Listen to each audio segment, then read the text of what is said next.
中国の議員だろ。公明サイトレーダー商社中国を称賛日本に説教。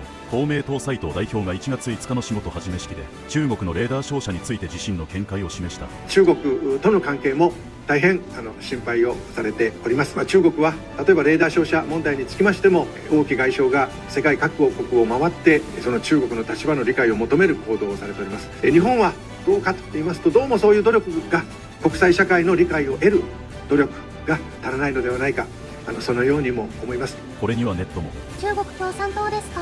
なぜ中国の味方？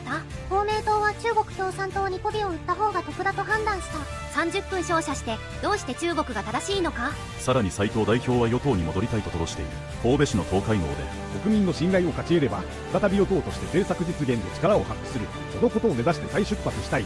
公明党が何のために存在するかを見つめ直そうとも述べた。あなたは与党に戻ってきてほしい。公明党は何のために存在すると思う？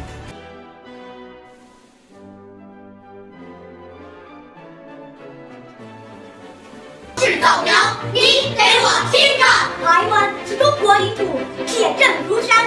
都是早苗乱言干涉，痴心妄想。蒋爱国不思反省历史罪孽，还觊觎中国领土，做梦吧！忘了二战惨败的教训，武藏军事自取灭亡，愚蠢。台湾问题是中国内政，轮不到日本指手画脚。